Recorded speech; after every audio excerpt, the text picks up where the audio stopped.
ప్రభునందు ప్రియమైన సహోదరి సహోదరులారా, ప్రభు తన మహాకృప చేత మనం ఎంతవరకు నేను జ్ఞాపకం చేస్తూ వస్తున్న రీతిగా ఈ రాత్రి వేళ మనం దేవుని వాక్యంలో నుంచి యోహాను సువార్తలో 4వ అధ్యాయంలో వచ్చిన వెంబడి వచనాన్ని మనం అధ్యయనం చేసే వరుసలో ప్రభు సమరయ స్త్రీతో మాట్లాడుతూ ఆయన ఆత్మరక్షణ గురించి కొనసాగింపుగా ఆరాధన గురించిన అంశం సమరయ స్త్రీ ఒక ఆటంకం తీసుకొచ్చింది. కానీ దాన్ని అవకాశంగా తీసుకొని ఆరాధన అనే అంశాన్ని మన ప్రభు అసలు ఆరాధన గురించిన ఒక సంపూర్ణమైన వివరణ కూడా సమరయ స్త్రీతో ప్రభు మాట్లాడటం చాలా విశేషమైన సంగతి.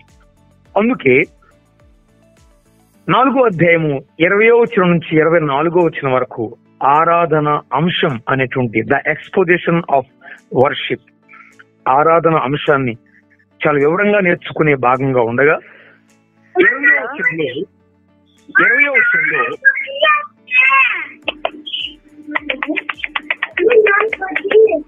ఫోన్ మ్యూట్ లో పెట్టాలి, ఎవరో వినపడుతుంది పిల్లలు. 20వ వచనంలో ఆరాధన అంశాన్ని ఆమె తీసుకొచ్చింది, ఆమె అంశాన్ని మార్చింది, మతాల మధ్య అంశాలు తెచ్చింది, ఆమె స్థలాల ప్రాముఖ్యతను తెచ్చింది. కానీ ప్రభు అసలు ఆరాధన అంటే ఏంటో 21లో ఆరాధన స్థలాన్ని గురించి, 22లో ఆరాధన సందేశం, 23లో ఆరాధన సమయం, 24లో ఆరాధన సత్యం. ఈరోజు మనం వరుసలో 3వది మనం ధ్యానం చేయబోతున్నాం. ఏంటంటే ఆరాధన సమయం. దయచేసి 23వ వచనం సహోదరులు చదవండి. 23వ వచనం. అయితే యథార్థముగా ఆరాధించువారు ఆత్మతోనూ సత్యముతోనూ తండ్రిని ఆరాధించు కాలం వచ్చుచున్నది, అది ఇప్పుడును వచ్చే ఉన్నది. తన్ను ఆరాధించువారు అట్టువారే కావాలని తండ్రి కోరుచున్నాడు. 23వ వచనం చదివారు చూడండి. యథార్థముగా ఆరాధించువారు ఆత్మతోను సత్యముతోను తండ్రిని ఆరాధించు కాలము వచ్చుచున్నది, అది ఇప్పుడును వచ్చే ఉన్నది అన్నాడు. ఇది ఆరాధన సమయం. 21వ వచనంలో మనం ధ్యానం చేశాం, అది ఆరాధన స్థలం ఏమై ఉన్నదో అనేది. 22లో మనం ధ్యానం చేశాం, ఆరాధన సందేశం ఏంటో చూస్తూ వచ్చాం. ఈ రాత్రి 23వ వచనంలో ఆరాధన సమయం ఏంటో చూడబోతున్నాం. ఒక మాట ముందుగా ఇక్కడ మీకు చెప్పాలి. ఆరాధించు కాలం వచ్చున్నది, అది ఇప్పుడును వచ్చే ఉన్నది అని ప్రభు ఇక్కడ ఆరాధన సమయం, ఆరాధన కాలాన్ని గురించి చెప్పబోతున్నాడు. ప్రభువు సమస్తానికి కర్త, అధిపతి, కాలమును ఇచ్చినవాడు, కాలాన్ని మార్చేవాడు ఆయనే. నిజమైన ఆరాధన ఎక్కడైనా ఎప్పుడైనా చేయవచ్చు అని ప్రభు ఇక్కడ స్థాపించబోతున్నాడు. నేటి కాలం ఇది ఏ ఆరాధనా కాలం అంటే ఆత్మీయ ఆరాధనా కాలం అని ప్రభు ఆరాధనా యుగాన్ని మార్చాడు. ఇక్కడ వినాలి, యోహాను సువార్త 4వ అధ్యాయంలో 20 నుంచి 24 వచ్చిన వరకు యేసు ప్రభు వారు ఇక్కడ స్పష్టంగా ఆయన జ్ఞాపం చేసే ఒక 5 ప్రాముఖ్యమైనటువంటి పరిస్థితులను ఆయన మార్చేస్తున్నాడు. It is a new time, it is a new era, ఒక కొత్త యుగాన్ని ప్రభు ఇక్కడ జ్ఞాపం చేస్తున్నాడు. ఆచారప్రాయాలు మార్చేస్తున్నాడు, అబద్ధమైన వాటిని ఇంకా ఆగిపోతాయి అంటున్నాడు. ప్రభువు మార్చిన అంశాలు ఇక్కడ ఆరాధన విషయంలో 5 విషయాలు. ఆ విషయాలు అలా జ్ఞాపం చేసి ఆరాధన సమయం అనే దాని గురించి మనం ముందుకెళ్దాం. ప్రభు ఇక్కడ సమరయ స్త్రీతో ఆమెకున్న ఆలోచన వేరు, ప్రభువుకున్న ఆయన స్పష్టమైనటువంటి అర్థం వేరు. ఆ విషయంలో ఇక్కడ ప్రభు 5 అంశాలు రీప్లేస్మెంట్ చేస్తున్నాడు. రీప్లేస్మెంట్ అంటే ఆ అంశాలను మార్చేస్తున్నాడు. అనగా ఆయన యుగ పురుషుడు అంటానికి ఇవే. ఇంతవరకు ఉన్న విధానం యుగం మారిపోయింది, ఇదిగో కాలము వచ్చుచున్నది, వచ్చే ఉన్నది అంటే he changed the time era of worship. అంటే ఇక్కడ ప్రభువు మార్చిన అంశం 5 ప్రాముఖ్యమైన అంశాలు. 1, ఎవరు ఆరాధించాలి. 2, ఎక్కడ ఆరాధించాలి. 3, ఎవరిని ఆరాధించాలి. 4, ఎప్పుడు ఆరాధించాలి. 5, ఎలా ఆరాధించాలి. ఈ 5 అంశాలు ప్రభు పూర్తిగా మార్చేశాడు. అందుకే దీన్ని ఆత్మీయ ఆరాధన కాలం వచ్చున్నది, వచ్చే ఉన్నది అన్న ప్రభు. అంటే ఆయన వచ్చి ఆరాధన అంశంలో 5 ప్రామాణికమైనటువంటి మార్పులు తీసుకుని వచ్చాడు. ఏంటి అనంటే, 1, ఎవరు ఆరాధించాలి. అప్పటి వరకు యేసు ప్రభు చెప్పే వరకు ఆయన ఎలాంటి విషయాలు ఉన్నాయంటే, ఎవరు ఆరాధించాలి అంటే అదుగో ఆ యూదులు మాత్రమే ఆరాధించాలనే అభిప్రాయం ఆ దినాల్లో ఉంది. దాని ప్రభు మార్చేశాడు. అందరూ యూదులైనా అన్యులైనా అనే అంశాన్ని. రక్షించబడి తిరిగి క్రొత్తగా జన్మించిన ఏ వ్యక్తి అయినా ఆయనను ఆరాధించవచ్చు. 2, ఎక్కడ ఆరాధించాలి అంటే, ఇదిగో సమరయులు ఆరాధించే గిరిజీము కొండ మీద కాదు, యూదులు ఆరాధించే యెరూషలేము ఆలయంలో కాదు, ఎక్కడైనా ఆరాధించవచ్చు అనేదాన్ని మార్చివేశాడు. 3, ఎవరిని ఆరాధించాలి. కానీ ప్రభు స్పష్టం చెప్పాడు, తండ్రి కోరుచున్నాడు, ఆయనను ఆరాధించాలి అని స్పష్టంగా చెప్పాడు. అంతకుముందు ఇదిగో సమరయులకు ఇటు నిజదేవుని ఆరాధిస్తున్నారు, అటు విగ్రహాలను కూడా పూజిస్తున్నారు. సమరయుల మధ్య ఉన్నది. అందుకే ప్రభు యూదులను సమరయులను దృష్టిలో పెట్టుకొని ఆయన మారుస్తున్న అంశాలు ఇక్కడ ఎవరిని ఆరాధించాలి అంటే తండ్రిని ఆరాధించాలి అని స్పష్టంగా ఇక్కడ జ్ఞాపం చేస్తున్నాడు. అఫ్ కోర్స్ తండ్రిని అంటే పరిశుద్ధాత్మ ప్రభువైన యేసుక్రీస్తు వారిని కాదు అని భావం ఇక్కడ కాదు.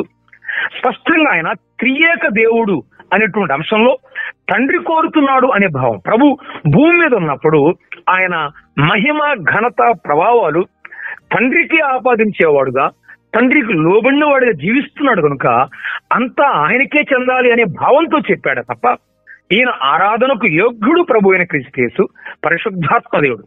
వినండి, ఒక వ్యక్తి తండ్రిని ఆరాధించాలి అంటే ఇక్కడ త్రియేక దేవుని యొక్క ప్రస్తావన. పరిశుద్ధాత్మ ద్వారా ప్రభు అయిన క్రీస్తు యేసు యొక్క బలియాగము ద్వారా తండ్రిని ఆరాధించుదా. ఒక వ్యక్తి తండ్రిని ఆరాధిస్తున్నాడు అంటే దేవుని ఆరాధిస్తున్నాడు అనే భావం అక్కడ ఉండాలి. మనం చూడండి, కొన్నిసార్లు ప్రార్థన చేస్తుంటాం. ప్రార్థన ఎవరికి చేస్తుంటాము? తండ్రి, కుమార, పరిశుద్ధాత్మ వారు ముగ్గురులో ఎవరికి చేస్తుంటాము? ముగ్గురు ఉన్నారు. చూడండి, చాలా సార్లు మనం కుమారుని విషయంలో మాట్లాడుతుంటాం, పరిశుద్ధాత్మ విషయంలో మాట్లాడుతుంటాం, తండ్రితో మాట్లాడుతున్నట్టుగా ఉంటాం. అన్ని దాంట్లో ఇమిడి ఉంటాయి. ఎస్, ఆ ప్రార్థనలో ఉన్న భావం కూడా చాలా చక్కగా ఉంటది. మనం 3 విషయాలు కలిసే ఉంటాయి, అనగా 3 విషయాలు ఉంటాయి. అనగా దేవుణ్ణి మనం ప్రార్థిస్తున్నాము దేవునికి, కానీ స్పష్టంగా ఏంటంటే పరిశుద్ధాత్మ ద్వారా, అనగా ఏ వ్యక్తి అయితే తిరిగి జన్మించాడో వానిలో పరిశుద్ధాత్ముడు ఉన్నాడు. అయితే పరిశుద్ధాత్ముడు ప్రభు అయిన క్రీస్తు యేసు యొక్క బలియాగం ద్వారా మాత్రమే మనం అంగీకరించబడ్డాం. ఆ తర్వాత తండ్రికి ఎద్దకు మనం సమీపంగా వెళుతున్నాం. ఆయన సమీపించడానికి వీల్లేని వాడు. అయితే త్రియేక దేవుని మనం ఆరాధిస్తున్నాం. ఎవరిని ఆరాధించాలి అనేది అప్పటి వరకు ప్రశ్నగా ఉండేది. దాన్ని జవాబుగా స్పష్టంగా ప్రభు చెప్తున్నాడు. 4, ఎప్పుడు ఆరాధించాలి అంటే ఎక్కడ చెప్తున్నాడు వచనంలో? ఒక కాలం వచ్చున్నది, అది ఇప్పుడును వచ్చే ఉన్నది అన్నాడు. అనగా ఆయనను ఆరాధించు కాలము. అనగా ఒకప్పుడు కొన్ని కాలాలు ఉండేవి ఆరాధించాలంటే, ఆయన సన్నిధికి వెళ్ళాలంటే కొన్ని కాలాలు ఉండేవి. కానీ ఇప్పుడు అది ఎప్పుడైనా ఆరాధించవచ్చు, అది ఈ కాలమే అంటున్నాడు ప్రభు అయిన క్రీస్తు యేసు. ఇవి ఆత్మీయ ఆరాధనా కాలం అని ప్రభు జ్ఞాపకం చేశాడు. 5వది, ఎలా ఆరాధించాలి అంటే పాత నిబంధనలో లేక అప్పటి వరకు రకరకాల అభిప్రాయాలు ఉన్నాయి. ఒకరు చట్టాలను, లేఖనాలను, ధర్మశాస్త్రాన్ని తీసుకొచ్చి దాని ప్రకారంగా పండుగల ద్వారానో, బలుల ద్వారానో, అర్పణల ద్వారానో ఆయన ఆరాధిస్తూ ఉంటారు. అక్షరానికి ప్రాముఖ్యత ఇచ్చారు. ఆత్మ సంబంధమైన వాడికి అవకాశం వారు ఇవ్వలేదు. అంత మాత్రమే కాదు, కొంతమంది దేవుని యొక్క స్పష్టమైన సంకల్పం తెలియకుండానే, గ్రంథం లేకుండానే, ఆయన మాటలు లేకుండానే వారు అనుకున్న విధంగా ఆరాధిస్తున్నారు. అందుకే ప్రభు ఎలా ఆరాధించాలో 24వ వచనంలో చెప్పాడు. దేవుడు ఆత్మ గనుక ఆయన ఆరాధించువారు ఆత్మతోను సత్యముతోను ఆరాధించాలి అనే మాట. ఆత్మతోను అనే పదం అది యూదులకు సంబంధించినటువంటి పదంగా ప్రభు చెప్పాడు. సత్యముతోను అనగా సమరయులను సరిచేస్తూ ప్రభు చెప్పినటువంటి పదంగా మనం జ్ఞాపకం చేసుకోవచ్చు. మనం త్వరగా ముందుకెళ్దాం. వచనం 23లో ఈ రాత్రి ఆరాధన సమయాన్ని గురించి ప్రభువు మాట్లాడుతున్నాడు. ఇక్కడ ప్రభువు సమయానికి కర్త, అధిపతి, ఆయన కాలాన్ని మార్చేవాడు, ఆయన యుగ పురుషుడు, కాలమును యుగములను ఆయన మార్చినవాడు. ఆరాధన యుగం మారింది. ఇది ఆత్మీయ ఆరాధనా కాలం. నిజమైన ఆరాధన ఎక్కడైనా సరే, అది గుహలో కావచ్చు, చెరసాలలో కావచ్చు, పొలంలో కావచ్చు, ఎప్పుడైనా చేయవచ్చు అనేది ప్రభు ఇక్కడ జ్ఞాపం చేస్తూ ఆరాధన సమయాన్ని గురించి చెప్తున్నాడు. నేటి కాలం ఆత్మీయ ఆరాధనా కాలం. దేవుడు వారి ఆరాధన సరిచేస్తున్నాడు. అది యథార్థంగా ఉండాలని ఆయన కోరుకుంటున్నాడని జ్ఞాపం చేశాడు. అయితే రాత్రి వేళ ప్రభు అయిన క్రీస్తు యేసు ఆరాధనా సమయాన్ని గురించి ఆయన జ్ఞాపం చేస్తూ కాలమును జ్ఞాపం చేస్తున్నాడు. ఆరాధన సమయాన్ని గురించి చెప్తున్నాడు. ప్రభు సమయాలను మార్చేవాడుగా చూస్తాం. ఒక మాట ఆశ్చర్యంగా మనం జ్ఞాపకం చేసుకుని ముందుకెళ్దాం. యోహాను సువార్తలో యేసు ప్రభు వారు ఆయన 7 సమయాల గురించి చెప్పాడు. ఇక్కడ చూడండి 23వ వచనంలో తండ్రిని ఆత్మతోనూ సత్యముతోనూ తండ్రిని ఆరాధించు కాలం వచ్చుచున్నది, అది ఇప్పుడును వచ్చే ఉన్నది అన్నాడు ఆయన. అయితే యోహాను సువార్తలో మనం గమనిస్తే సుమారుగా యేసు ప్రభు వారు 7 రకాల కాలాల గురించి ప్రభు చెప్తూ వచ్చాడు. నేను వాటిని ఒకసారి వెనక నుంచి వస్తూ చివరిలో మనకు అప్పగించబడిన ఈ అంశాన్ని గురించి జ్ఞాపకం చేసుకుంటూ ముందుకెళ్దాం. ఒకసారి చూడండి, ఆయన 7 కాలాల గురించిన అనుభవాలు యోహాను సువార్తలో మనకు అందించబడింది. ప్రభువు నోటి నుండే వచ్చింది. ఆయన కాలము గురించి చెప్పాడు అంటే ఒక ప్రవక్త వలె ప్రభువు తన వారికి రాబోయే పరిస్థితి చెప్పడం, కాలాన్ని చెప్పడం ద్వారా ఒక నాయకుడు తన ప్రజలను కాపాడుకుంటాడు, సిద్ధపరుస్తాడు. ప్రభువాడు తన జీవితాన్ని గురించిన 7 కాలాలు చెప్పాడు. నా గడి ఇంకను రాలేదన్నాడు. కానీ ఇక్కడ తన వారి జీవితానికి ముఖ్యమైన 7 సార్లు కాలాన్ని వాడుకుంటూ వచ్చాడు ఆయన. నెంబర్ 1, 16వ అధ్యాయం 32వ వచనం చూడయ్యా.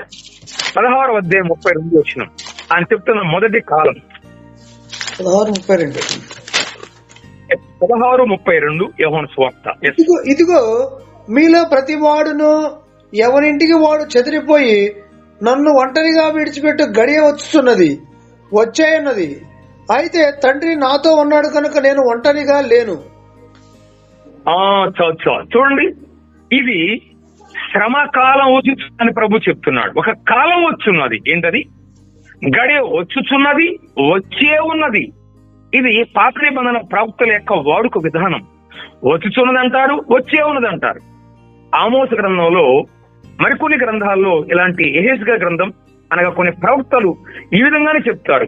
వచ్చుచున్నది జాగ్రత్త, వచ్చే ఉన్నది మీరు జాగ్రత్తగా ఉండండి అంటారు. అదే కోణంలో ప్రభువుని క్రీస్తు యేసు రాబోయే కాలాన్ని, వచ్చిన కాలాన్ని ఆయన ఒక సమతుల్యంగా చెప్తూ యోహాను సువార్తలో 7 సార్లు కాలాల గురించి చెప్తున్నాడు.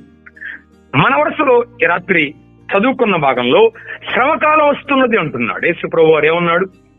ఇదిగో మీరు నన్ను విడిచిపెట్టి చెదరిపోయే కాలం, నన్ను ఒంటరిగా విడిచిపెట్టే గడి వస్తున్నది, వచ్చే ఉన్నది. అయితే మీకేం కలుగుతుంది?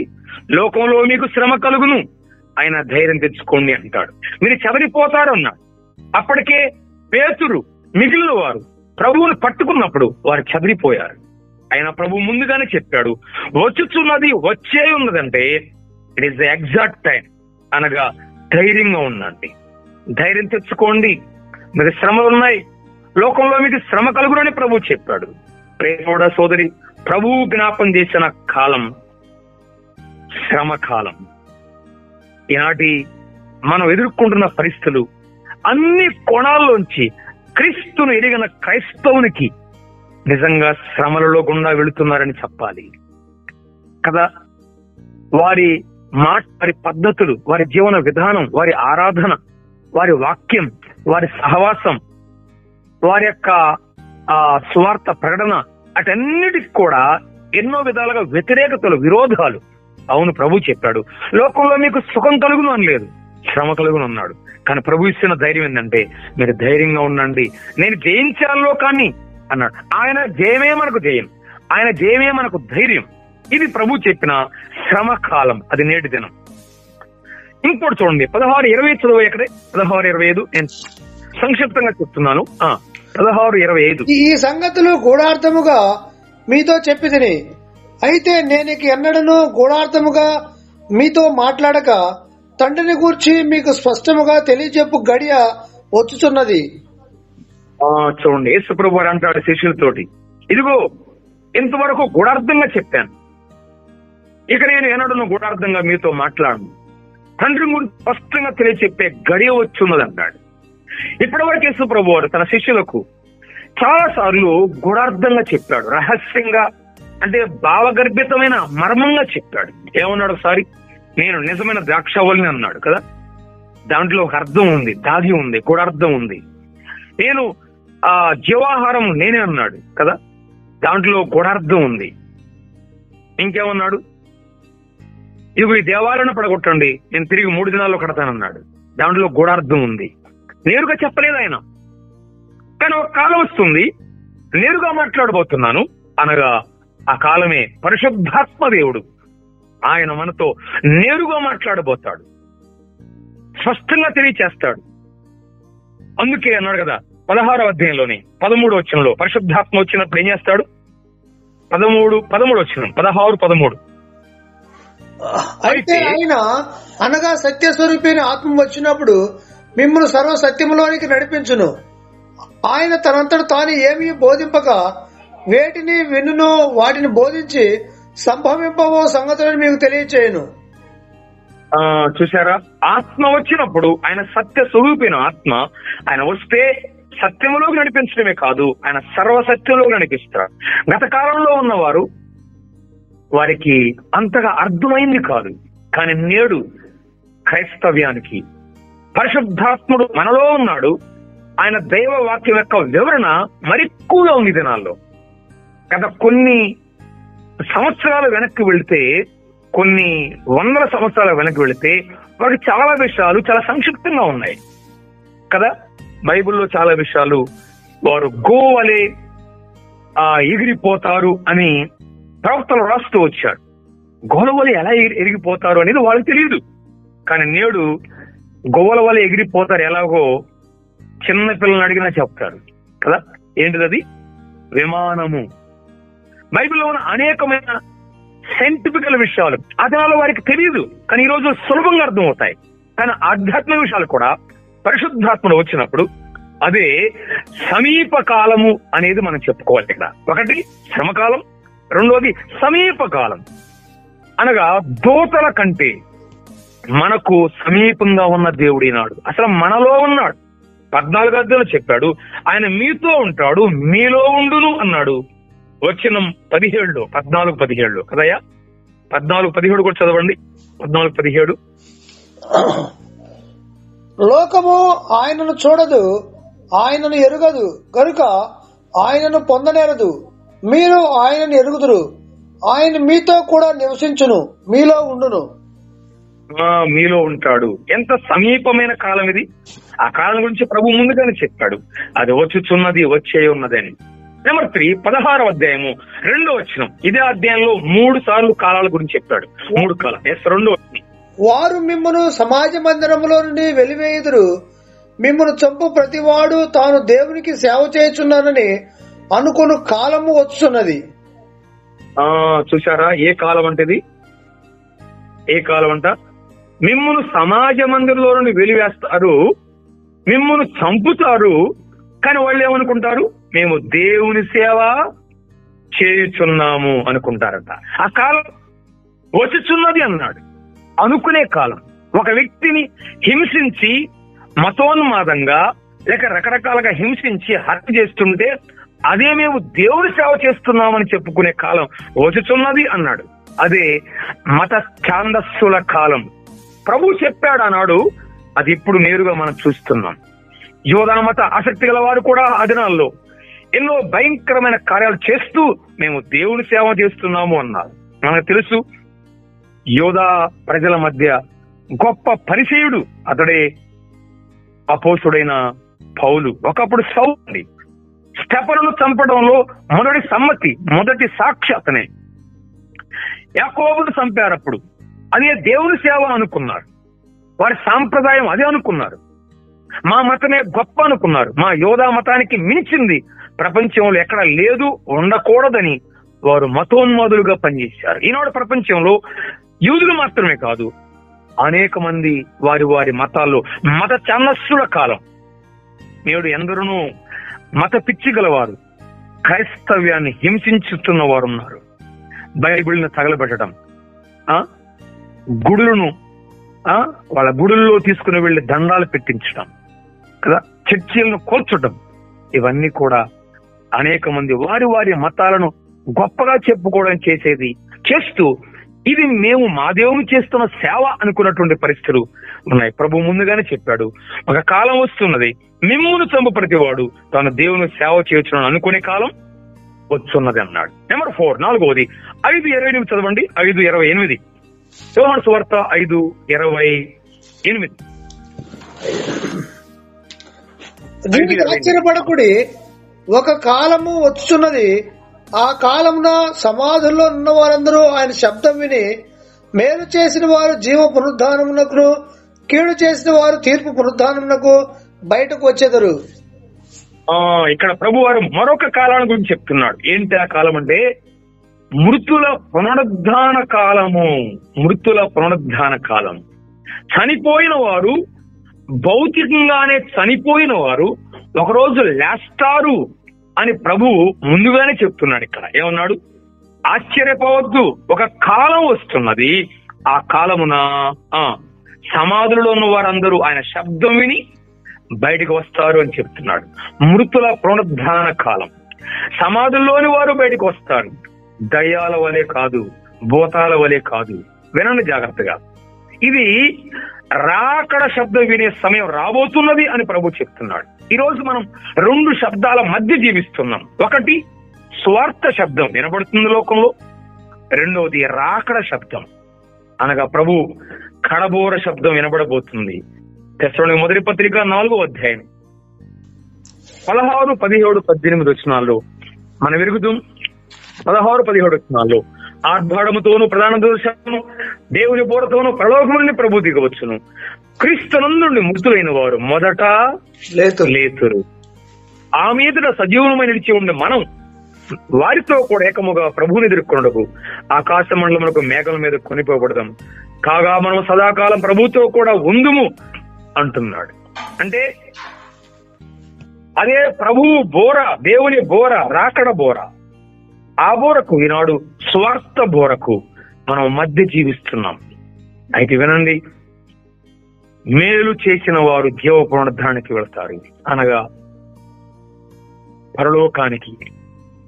కీడు చేసిన వారు తీర్పు పునరుద్ధానానికి, అనగా నరకానికి వెళతారు. ఇద్దరు బ్రతికించబడతారు, కానీ వారి గమ్యం స్పష్టంగా ఉంది. మేలు చేసిన వారు అనగా ఎవరికి?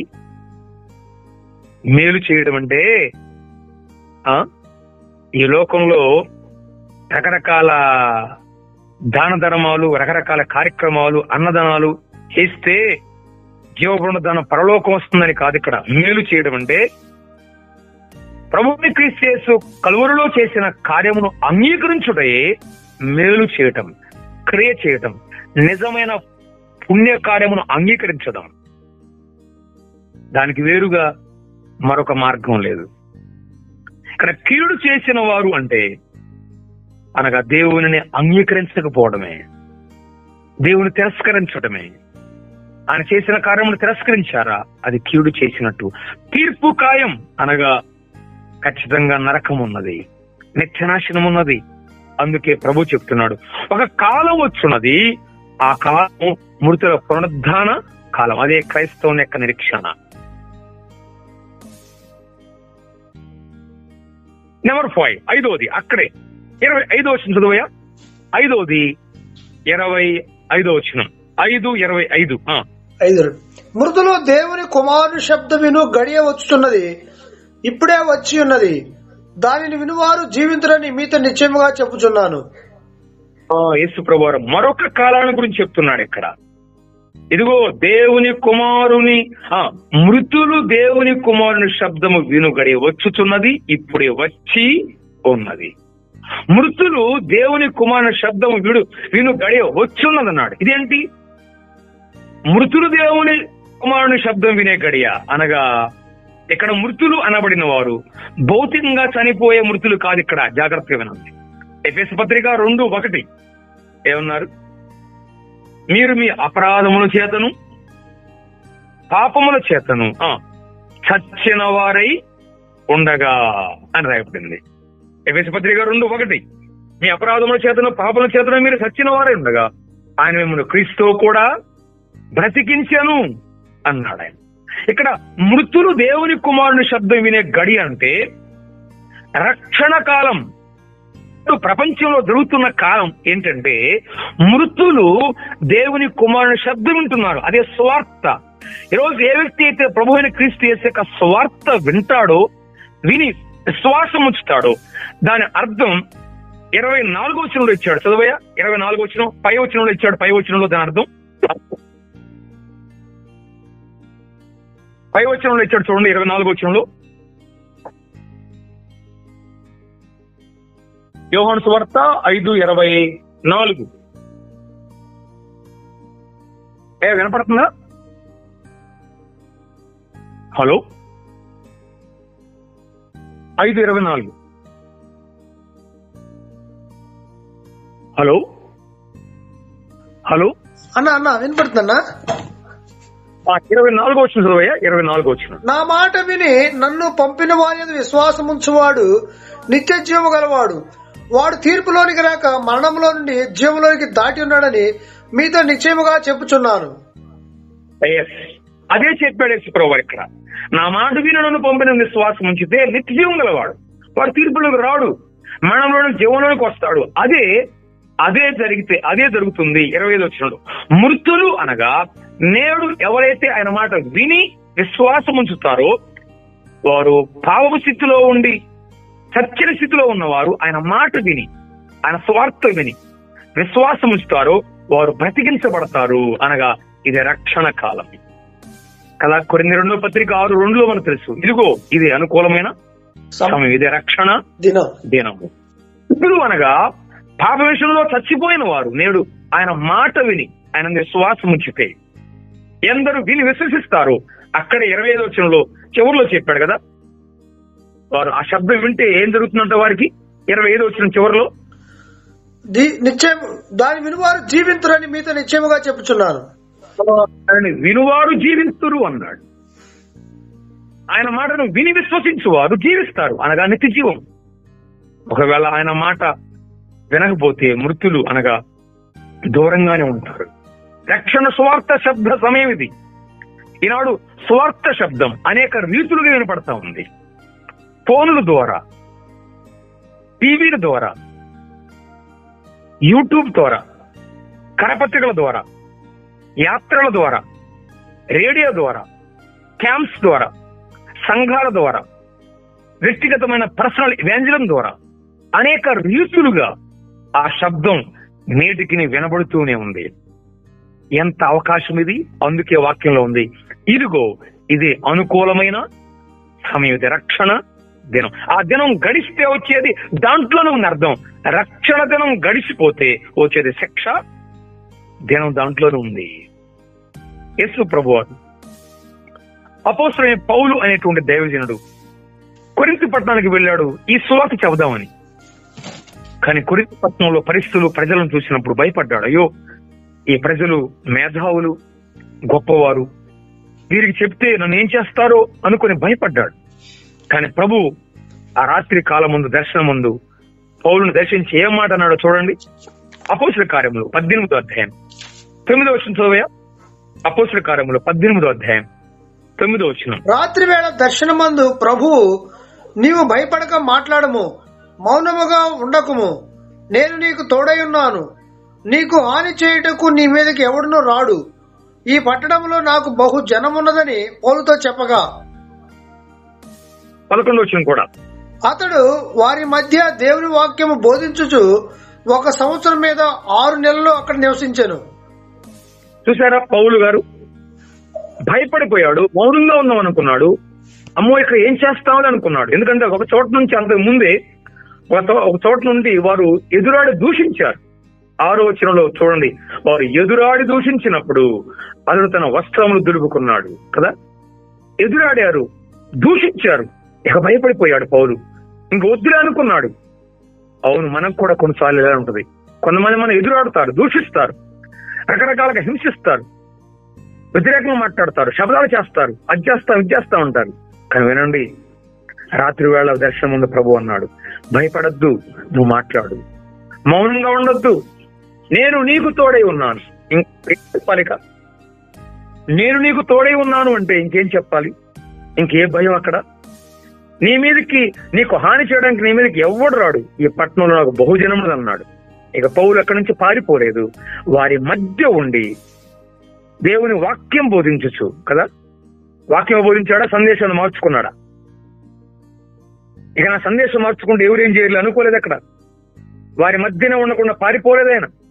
వారి మధ్య ఉండి దేవుని వాక్యం బోధిస్తూ సంవత్సరం మీద 6 నెలలు అనగా 18 నెలలు ఒకరోజే మాట్లాడకుండా వెళ్ళిపోదాం అనుకున్న ఆయన 18 నెలలు అక్కడ ఉన్నాడు. సంఘము బలంగా ఏర్పడింది. ప్రభు నీ బాధ్యత నా బాధ్యత ఏంటో తెలుసా? మౌనంగా ఉండద్దు అంటున్నాడు ఆయన. ఇది రక్షణ కాలం, చెప్పే బాధ్యత కాలం ఇదే. నెంబర్ 6 ఇప్పుడు 4వ అధ్యాయంలోకి వస్తాం. 4వ అధ్యాయానికి రండి త్వరగా. 4వ అధ్యాయంలో 4:30 చదువయ్యా. 4:35. ఇంకా 4 నెలలైన తరువాత కోతకాలం వచ్చునని మీరు చెప్పుదురు కదా. ఇదిగో మీ కన్నులెత్తి పొలములను చూడుడి, అవి ఇప్పుడే తెల్లబారి కోతకు వచ్చి ఉన్నవని మీతో చెప్పుచున్నాను. యేసు ప్రభువారు మరొక కాలాన్ని గురించి చెప్తున్నాడు. ఇక్కడ ఏమున్నాడు? ఇంకా 4 నెలలైన తర్వాత కోత కాలము వచ్చునని మీరు చెప్పుదురు కదా.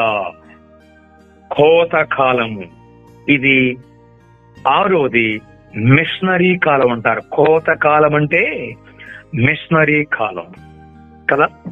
మీరే చెప్తారు కదా ఇంకా 4 నెలలైన తర్వాత కోతకాలం వస్తుందని. కానీ ఇదిగో ఇప్పుడే చూడండి, ఇదిగో మీ కనులెత్తి పొలంలో చూడండి, అవి ఇప్పుడే తెల్లబారి కోతగా వచ్చి ఉన్నవని మీతో చెప్పుచున్నాను. యేసు ప్రభు వారు ఎదురుగా వస్తున్న సమరయులు పట్టణం నుంచి బయలుదేరుస్తున్నారు. గుంపులుగా వస్తున్నారు ప్రభు దగ్గరికి. వారి వైపు చూసి ప్రభు శిష్యులు చెప్తున్నాడు, ఇదిగో మీరే చెప్తారు కదా 4 నెలల తర్వాత కోతకాలం వచ్చిందని. కాదు, ఇదిగో తెల్లబారి కోతగా వచ్చి ఉన్నవి అంటున్నాడు. ఇది మిషనరీ కాలం. యేసు ప్రభు వారు చెప్పాడు కదా. యేసు ప్రభు వారు ఒకసారి ఆయన జనసమూహాల వైపు చూసినప్పుడు ఎలా ఉన్నారంట? జనసమూహాల వైపు చూసినప్పుడు యేసు ప్రభు వారు ఒకసారి ఆయన సమూహాలను గొర్రెల వలె చదవనయ్యా వారి మీద కనిక. 9వ అధ్యాయం 36 వచ్చిన మత్తయి సువార్త 9:36. యేసు ప్రభు వారు జనసమూహం చూసినప్పుడు ఎలా ఉంటున్నాడు చూడండి. 9:36. ఆయన సమూహము చూచి వారు కాపర్లేని గొర్రెల వలె విసికి చెదరి ఉన్నందున వారి మీద కనికరపడి, కోత విస్తారమే గాని పనివారు కొద్దిగా ఉన్నారు గనుక తన కోతకు పనివారిని పంపమని కోత యజమాని వేడుకురుడని తన శిష్యులతో చెప్పాను. చూడండి, యేసు ప్రభు వారు జన సమూహాలుగా వస్తున్నప్పుడు వారి వైపు ఒకసారి చూసి ప్రభు గమనించిందేందో తెలుసా? ఇంత పెద్ద సమూహం నన్ను వెంబడిస్తున్నారని గర్వించడం కాదు ఇక్కడ. ఇంత పెద్ద సమూహం నాతో వస్తున్నారంటే నేను ఎంత గొప్ప నాయకుడినో కాదు ప్రభు చూసింది అక్కడ. ఈనాడు సంఖ్య సమూహాలను చూసుకొని మనం రకరకాలుగా భావిస్తున్నాం. కానీ ప్రభువుని చెప్తున్న పాఠం ఏంటి తెలుసా?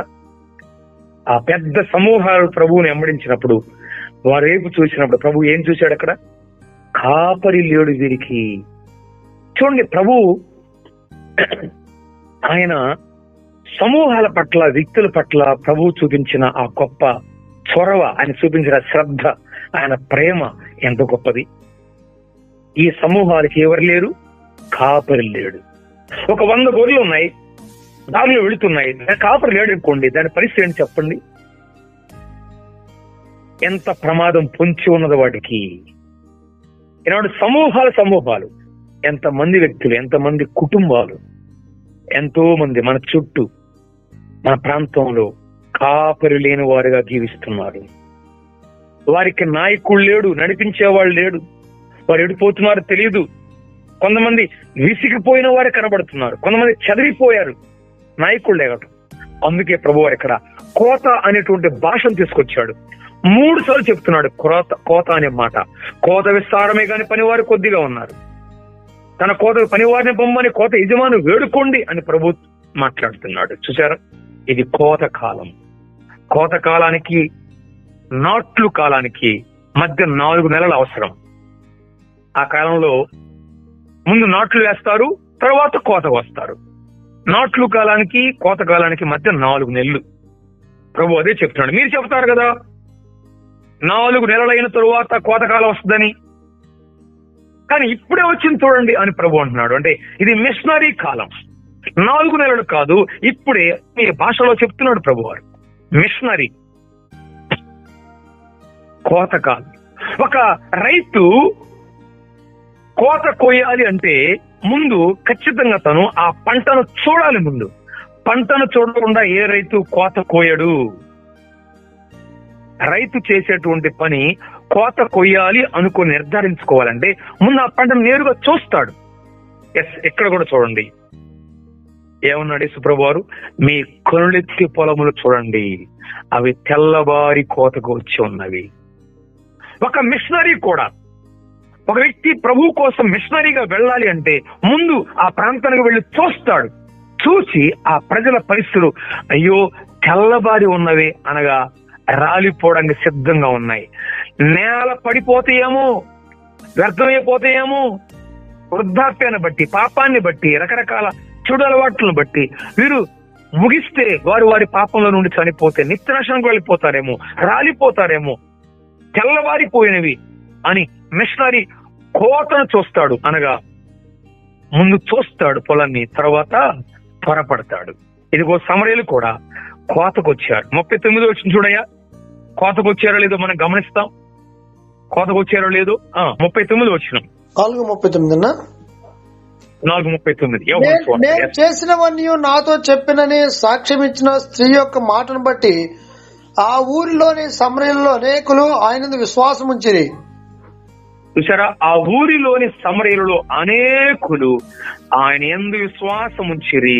40 వచనం, ఆ సమరయులు ఆయన ఎద్దుకు వచ్చి తమ ఎద్దు ఉండమని ఆయనను వేడుకునేది. చూసారా, అనేకులు వచ్చారు ప్రభు దగ్గరికి. అనగా ఎంత మంది కోతకు వచ్చారో చూడండి.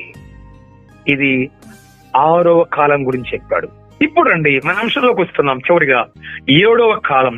ఇప్పుడు చదువయ్యా 21వ వచనం, 23వ వచనం. 21వ వచనం, 23వ వచనం. అమ్మా, ఒక కాలం వచ్చుచున్నది, ఆ కాలమందు ఈ పర్వతం మీదనైనను యెరూషలేములోనైనను మీరు తండ్రిని ఆరాధింపరు, నా మాట నమ్మము. అయితే యథార్థముగా ఆరాధించువారు ఆత్మతోను సత్యంతో తండ్రి ఆరాధించు కాలము వచ్చుచున్నది, అది ఇప్పుడును వచ్చే ఉన్నది. తను ఆరాధించు రెట్టివారే కావాలని తండ్రి కోరుచున్నాడు. చూసారా, ఇది 7వ కాలం. అదే మనం చదువుకున్నాం. ప్రభు ఆరాధన గురించిన ప్రస్తావనలో ఆరాధన కాలము ఎలా మార్చబడిందో చెప్తున్నాడు. ఆరాధన సమయం ఏంటో చెప్తున్నాడు. ఏంటో తెలుసా, ఇదిగో కాలం వచ్చున్నది, వచ్చే ఉన్నది. ఇది ఏ కాలం అంటే ఆత్మీయ ఆరాధన కాలం. నెంబర్ 7, 7వది ఆత్మీయ ఆరాధనా కాలం. పాత నిబంధనలో దానికి ప్రాముఖ్యత ఇచ్చేవారు. వ్యక్తులకు, వస్తువులకు, స్థలాలకు ప్రాముఖ్యత పాత నిబంధన కాలంలో ఉంది. ఇప్పుడు క్రీస్తు వచ్చి ఆమెతో మరొకటిని రీప్లేస్మెంట్ చేస్తున్నాడు. ఏంటో తెలుసా, యుగాన్ని మార్చాడు. ఏంటంటే ఆరాధన సమయం మార్చాడు ఆయన. గత కాలంలో ఎప్పుడు అంటే ఒక ప్రత్యేకమైన కాలం పెట్టుకునేవారు. ఇప్పుడు ఇది ఆత్మీయ ఆరాధనా కాలం. ఆత్మతోను సత్యముతోను ఆరాధించే కాలం వచ్చి ఉన్నది అని ప్రభు జ్ఞాపకం చేస్తున్నాడు. సోదరుడా, సోదరి, ఇది ఆత్మీయ ఆరాధనా కాలం. ఆత్మతో, అందుకనే ఈ భాగంలో ప్రభు జ్ఞాపకం చేస్తున్న విషయం ఏనండి, దేవుడు వారి ఆరాధన సరిచేస్తున్నాడు. అది వారి ఆరాధన యథార్థంగా ఉండాలని కోరుకుంటున్నాడు. ఈ భాగంలో మనం జ్ఞాపకం చేసుకునే 2 మాటలు. ఒకటి, తండ్రి ఇద్దరి ఆరాధనను సరిచేసిన ఆరాధన. వినాలి, తండ్రి ఇద్దరిని సరిచేసిన ఆరాధన ఒకటి. రెండోది, ఇద్దరిని కోరిన ఆరాధన. 23వ వచనం నేను చదువుతున్నాను చూడండి. 23వ వచనం, యథార్థముగా ఆరాధించువారు ఆత్మతోను సత్యముతోను తండ్రిని ఆరాధించు కాలం వచ్చుచున్నది, అది ఎప్పుడు వచ్చే ఉన్నది. తన్ను ఆరాధించువారు అట్టివారే కావాలని తండ్రి కోరుచున్నాడు అన్నాడు. అనగా ఒకటి, తండ్రి ఇద్దరిని సరిచేసిన ఆరాధన, తండ్రి ఇద్దరిని కోరిన ఆరాధన. సరిచేసిన ఆరాధన అంటే ఎట్లా? ఆత్మతోను సత్యముతోను ఆరాధించాలి అని ప్రభు వారిని సరిచేస్తున్నాడు. ఎవరిని? కేవలం సమరయులను మాత్రమే కాదు, అటు ఇద్దరిని సరి చేస్తున్నాడు అన్నాను. అంటే ఇద్దరు అంటే ఎవరు? అటు యూదులను సరి చేస్తున్నాడు, ఇటు అన్యులైన సమరయులను కూడా ఆయన సరి చేస్తున్నాడు. అందుకే సరి చేస్తున్నాడు. ఎట్లా సరి చేస్తున్నాడు? ఆత్మతోను సత్యముతోను ఆరాధించాలన్నాడు. ఆత్మతోను సత్యముతోను అంటే ఇక్కడ ఆత్మతోను అన్నాడంటే యూదుల ఆరాధనను ప్రభు సరి చేస్తున్నాడు. ఎలాగునా? యూదులు దేనికి ప్రాధాన్యత ఇచ్చారు? ఆత్మకు అవకాశమే లేదు, అక్షరానికి ప్రాముఖ్యత ఇచ్చారు వాళ్ళు కదా. వారి గ్రంథానికి ప్రాముఖ్యత ఇచ్చారు. వారి మనస్సుల్లో, వారి చేతల్లో, వారి దృష్టిలో గ్రంథాలు, అక్షరాలే ప్రాముఖ్యమైనవి గాని, బలులు, అర్పణలు ఇవే ప్రాముఖ్యమైనవి గాని ఆధ్యాత్మికమైన ఆలోచన, ఆరాధన వారిలో కనబడలేదు. అందుకే ప్రభు ఇక్కడ అటు యూదులను సరిచేస్తూ ఉంటున్నాడు. మీరు యథార్థమైన ఆరాధన అంటే ఆత్మతో ఆరాధించాలంటున్నాడు. ఆత్మతో అంటే యూదులను సరిచేశాడు. వారు అక్షరానికే ప్రాముఖ్యత కదా. అర్పణలకు, బయట వాటికి, బలులు, కార్యక్రమాలు, పండగలు, ఉపవాసాలు, సున్నతి, సబ్బాతు ఇవన్నీ ప్రక్కన పెట్టాడు ప్రభువారు. ఇదిగో మీరు అక్షరానికే కాదు ఆత్మతో ఆరాధించాలన్నాడు. అంటే కొరింథీ 2వ పత్రిక 3వ అధ్యాయం. అక్షరానికి వారు అవకాశం ఇస్తే ఏం జరుగుతుందో చెప్పాడు అపోస్తలుడైన పౌలు. ఆయన కూడా ఒకప్పుడు పాటించిన వాడే. కొరింథీ 2వ పత్రిక 3వ అధ్యాయము 6వ వచనం. 6వ వచనం 3:6. ఆయన మమ్మను క్రొత్త నిబంధన అనగా అక్షరమునకు కాదు గాని ఆత్మకే పరిచారములకు మాకు సామర్థ్యం కలిగించి ఉన్నాడు. అక్షరము చంపును గాని ఆత్మ జీవింపచేయును. పౌలు చెప్తున్నాడు చూడండి, క్రొత్త నిబంధనకే మేము పరిచారకులం అనగా అక్షరానికి కాదు ఆత్మకే పరిచారములకు సామర్థ్యం అనుగ్రహించాడు. అక్షరం చంపుతుంది, ఆత్మ జీవింపచేస్తుంది అన్నాడు. అక్షరం చంపుతుందంటే ఇక్కడ అక్షరము అంటే ధర్మశాస్త్రం. ధర్మశాస్త్రము అది చంపేది, అనగా పాపం వలన వచ్చే జీతం మరణం. కానీ ఇక్కడ వీళ్ళు వినండి, ఇక్కడ ధర్మశాస్త్రానికి నిజమైన వివరణ ఇవ్వలేదు, కానీ అది ఎలా పాటించాలో చెప్పారు. దీన్ని సింపుల్ గా ఎలా అనొచ్చు, the application but not interpretation. వారు ఇది పాటించాలి పాటించాలి పాటించాలి అంటున్నారు, కానీ దాన్ని ఎలా పాటించాలో వాళ్ళు చెప్పలేకపోయారు. అందుకే అది వారిని చంపింది. ఎందుకంటే సపోజ్ ధర్మశాస్త్రం ఇచ్చిన రోజునే 3,000 మంది చనిపోయారు. నిర్గమకాండం 32వ అధ్యాయంలో. కానీ ఆత్మ జీవింపు చేశాడు. అపోస్తలుల కార్యము 2వ అధ్యాయంలో పరిశుద్ధాత్మ కుమ్మరించబడినప్పుడు, పేతురు ప్రసంగం చేసినప్పుడు 3,000 మంది రక్షింపబడ్డారు. అక్షరం చంపింది, ఆత్మ జీవింపు చేసే. ధర్మశాస్త్రం చంపేది, నీవు పాపాత్ముడవు, నువ్వు పాపంలో ఉన్నావు, నీకు శిక్ష ఉన్నదని శిక్షించేది ధర్మశాస్త్రం, అక్షరం. అదినాల్లో యూదులు వారు అక్షరానికే ప్రాముఖ్యత ఇచ్చారు. 5:39 చదవండి. యోహాను సువార్త 5:39. 5 యోహాను సువార్త 5:39. వారు దేనికి ప్రారంభించారు? లేఖనముయందు మీకు నిత్య జీవము గలదని తలంచుచు వాటిని పరిశోధించున్నారు, అవే నన్ను గూర్చి సాక్ష్యమిచ్చుచున్నవి. అంటే లేఖనాలు పరిశోధిస్తున్నారు, కానీ లేఖనాల్లో ఉన్న యేసుక్రీస్తే వారు ముందు నిలబడితే ఆయన అంగీకరించట్లేదు. లేఖనాల్లో ఎవరి గురించి ఆలోచిస్తున్నారు? నిత్య జీవం కలదని. ఆ నిత్య జీవానికి కారకుడు ఎవరు? ప్రభు అయిన క్రీస్తు యేసు. వారు లేఖనాలు పరిశోధిస్తున్నారు, కానీ లేఖనాల్లో నిత్య జీవం ఇచ్చే ప్రభువే ఎదురుగా నిలబడితే ఆయన అంగీకరించట్లేదు. ఇది వారి అక్షరానికి ఇచ్చిన ప్రాముఖ్యత. 5:1 చదవండి అక్కడే. అది యోహాను సువార్త 5:1. 5:1. అటు తరువాత యూదుల పండుగ ఒకటి వచ్చెను గనుక యేసు యెరూషలేమునకు వెళ్ళెను. యూదుల పండుగ ఒకటి వచ్చాను. అసలు వాస్తవానికి యూదుల పండుగ అని కాదు ఇక్కడ ఉండాల్సింది. యెహోవా పండుగలు, the feast of the lord అని రాసిన పాత నిబంధనలో. అవి యెహోవా పండుగలు, ఆయన వారికి ఇచ్చిన పండుగలు.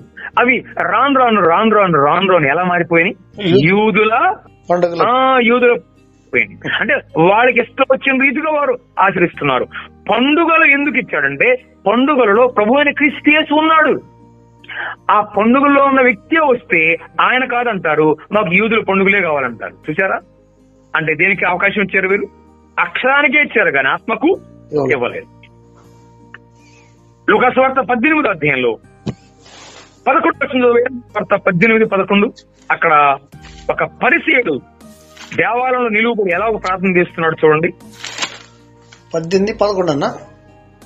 11:12 చదవండి. 11:12 నిలువబడి, దేవా, నేను చోర్లను, అన్యాయస్తులను, వ్యభిచారులైన ఇతర మనుషుల వలెనైనను ఈ సుంకరి వలన ఉండనందుకు నీకు కృతజ్ఞతాస్తుతులు చెల్లించున్నాను. వారంలోకి 2 మార్లు ఉపవాసము చేయొచ్చు, నా సంపాదన అంతట్లో 10వ వంతు చెల్లించున్నానని తనలో తాను ప్రార్థించుచుండెను. చూడండి, పరిసయ్యుడు అక్షరానికి ఎంత ప్రాముఖ్యత ఇచ్చాడో చూడండి. ఇక్కడ అక్షరము అంటే లోపల కాదు, ఇది అంతా బయటనే కదా. వారానికి 2 సార్లు ఉపవాసం ఉంటున్నాడు, సంపాదనలో 10వ వంతు ఇస్తున్నాడు. కానీ ఎలాంటి వాడంటే అంతరంగంలో పనిచేయని వాడు, అంతరంగంలో ఎలాంటి మార్పు లేనివాడు, తన్ను తాను హెచ్చించుకున్నాడు. అందుకే ప్రభు అతన్ని తగ్గించాడు. ఇదే అక్షరానికి ప్రాముఖ్యత ఇవ్వడం. అసలు వాస్తవానికి ధర్మశాస్త్రంలో వారు సంవత్సరంలో ఒక్కసారి యూదులు ఉపవాసం ఉండే దినం, అదే ప్రాయశ్చిత్తార్థ దినం.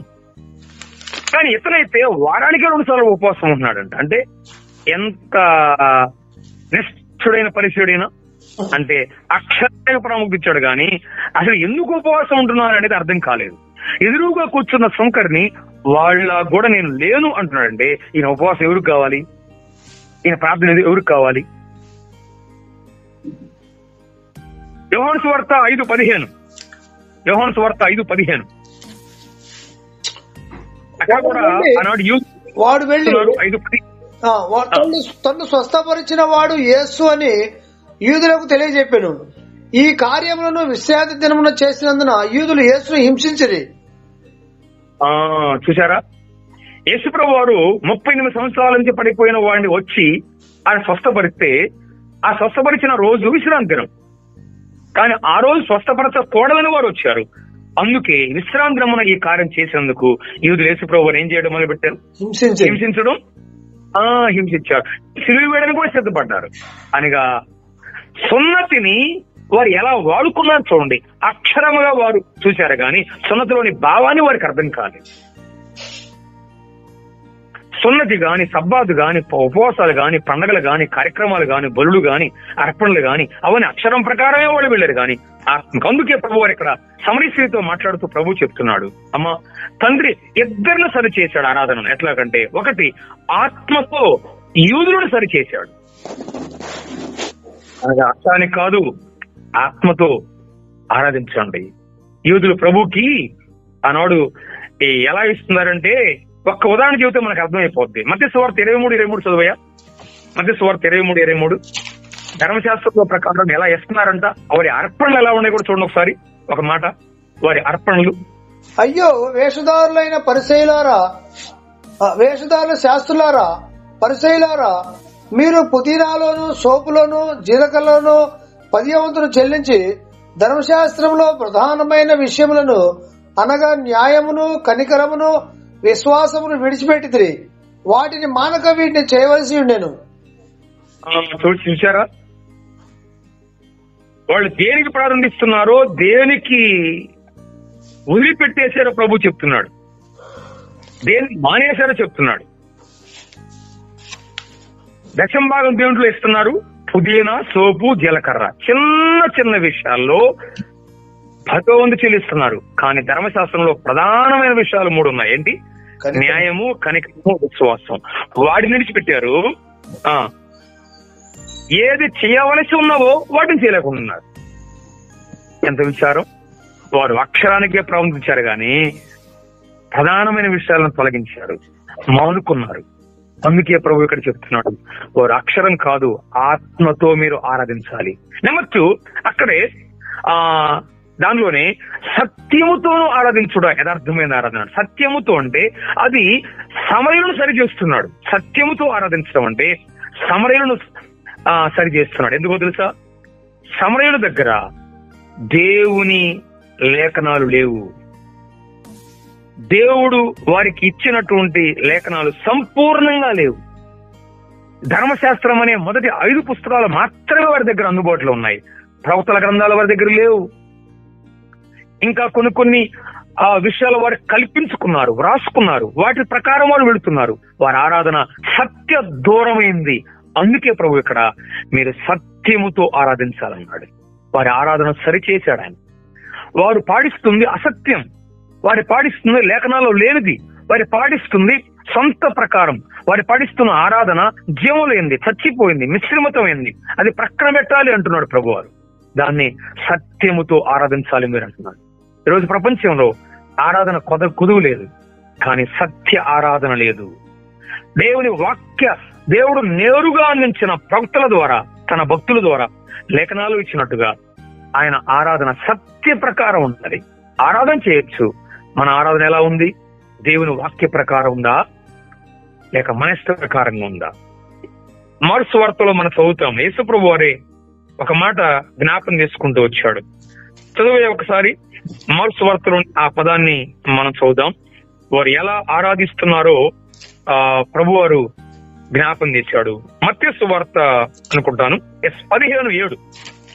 మత్తయి వార్త 15:7 చూడండి. ఆరాధిస్తున్నారు కానీ ఎలా ఆరాధిస్తున్నారో చెప్తున్నారు. వేషధారులారా, ఈ ప్రజలు తమ పెదవులతో నన్ను ఘనపరుచుదురు గాని వారి హృదయము నాకు దూరముగా ఉన్నది. మనుషులు కల్పించిన పద్ధతులు దైవోపదేశములని బోధించుచు వారు నన్ను వ్యర్థముగా ఆరాధించుచున్నారు అని యెషయా మిమ్మును గురించి ప్రవచించిన మాట సరి అని వారితో చెప్పి యేసు ప్రభు వారు అంటున్నాడు, చూడండి,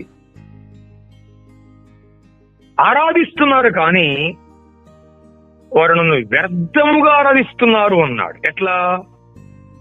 మనుషులు కల్పించిన పద్ధతుల ప్రకారం ఆరాధించే వారిని ఏమన్నాడు యేసు ప్రభు వారు ఇక్కడ? అర్థమైన ఆరాధన అన్నాడా, వ్యర్థమైన ఆరాధన అన్నాడా? వ్యర్థమైన ఆరాధన. మనుషులు కల్పించారు. ఇదిగో సమరయులు వారు కల్పించుకున్నారు కొన్ని గ్రంథాలు. వారు కల్పించుకున్న వాటి ద్వారానే ఆయన ఆరాధించడానికి ముందుకు. అది యూదుల్లో కూడా ఉంది, ముఖ్యంగా ఎక్కువగా సమరయుల్లో ఉంది. వాళ్ళు సంపూర్ణంగా దేవుని సంకల్పం వారి దగ్గర రాలేదు, వారికి లేదు. వారు అనుకుంటున్నారు మేము కూడా దేవుని ఆరాధిస్తున్నామని అనుకుంటున్నారు. కానీ వారి ఆరాధన యథార్థమైంది కాదు. కారణం సత్యం లేదు. ఒకటి, తండ్రి ఇద్దరిని సరిచేసిన ఆరాధన చెప్తున్నాడు. రెండవది, ఇద్దరిని కోరిన ఆరాధన ఏంటంటే ఆత్మతోనూ సత్యముతోనూ నన్ను ఆరాధించాలని కోరుతున్న తండ్రి. ఇలాంటి ఆరాధన నేడు మన ప్రభు మనల్ని కోరుతున్నాడు. నేడు మనలో ఆయన కోరిన ఆరాధన ఉన్నదా? ప్రియ సోదరుడా, సోదరి, ఆయన కోరిన ఆరాధన ఎలా ఉంది? ఐథియోపియా దేశం నుండి ఒక నపోస్కుడు అధికారి, ఆర్థిక శాఖ మంత్రి ప్రతి సమయంలో వస్తున్నాడు, నియామక కాలంలో వస్తున్నాడు యెరూషలేం. ఆరాధించుటకు వస్తున్నాడు, కానీ ఆరాధించిన వాడు కానే కాదు. వింటున్నాడేమో, చదువుతున్నాడేమో, వస్తున్నాడు పోతున్నాడు, కానీ అతనిలో నిజమైన ఆరాధన, ఆత్మ ఆరాధన, సత్య ఆరాధన అతనిలో లేదు. రక్షణ లేదు అతనికి, కానీ ఆరాధించుడుగా వచ్చున్నాడని రాయబడింది. ఆరాధనకు హాజరవుతున్నాడు అంతే, కానీ అతనిలో నిజమైన ఆరాధన లేదు. ఎలాగో ఎంతమంది దేవుని మందిరానికి వస్తున్నారు, పోతున్నారు, కానీ నిజమైన ఆత్మరక్షణ లేదు, కానీ ఆరాధన అసలే లేదు. ఇదిగో ఇక్కడ మెస్సియాను ఎదుర్కొన్న, మెస్సియాతో కలిసిన సమరీ స్త్రీ కూడా ఆత్మరక్షణ లేదు, కానీ ఆరాధన గురించి మాట్లాడుతుంది. చాలా మంది దినాల్లో బైబిల్లో ఉన్న అంశాల గురించి చాలా బాగా మాట్లాడతారు, కానీ వారు ఆత్మరక్షణ లేకుండానే మాట్లాడడం వారికి ఏ ప్రయోజనం అది? అందుకే ప్రభు అన్నాడు, మీరు నన్ను వ్యర్థముగా ఆరాధించున్నారు. రాత్రి వేళ ఆరాధన సమయం ప్రభు మార్చాడు. ఇద్దరిని సరిచేసిన ఆరాధన, ఇద్దరిని కోరిన ఆరాధన. యోహాను సువార్తలో 7 కాలాల గురించి ప్రభు చెప్తూ వచ్చాడు. అది ప్రధానమైనది మొట్టమొదటి కాలం, వచ్చి ఉన్నదంటూ ఆరాధన సమయాన్ని, ఆత్మీయ ఆరాధన కాలం అనే దాన్ని స్పష్టంగా ప్రభు ప్రారంభించాడు, స్థాపించాడు, మార్చాడని జ్ఞాపకం తీసుకున్నాం. ప్రభువుని ఎలా ఆరాధిస్తున్నాం మనం? అయితే ఆరాధన సత్యం అనేది మరి వచ్చే నూతన సంవత్సరంలో మనం వింటాం. 24వ వచనం సవివరంగా మనం వింటాం. ఆరాధన సత్యం, ద ట్రూత్ ఆఫ్ వర్షిప్, చాలా వివరంగా వినబోతాం.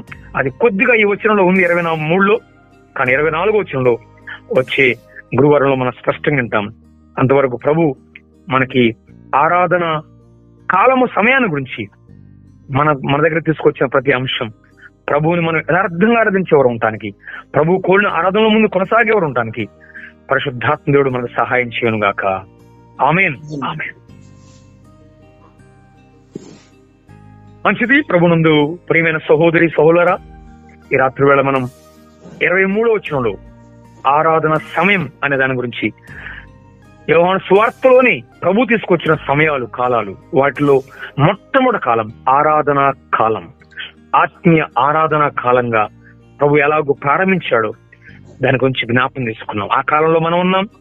మనం ఒకసారి పరిశీలించుకోవడానికి, మన ఆరాధన యథార్థమైనదిగా ఉండాలంటే ఆత్మతోను సత్యముతోను అని ఎందుకు ప్రభు చెప్పాడు.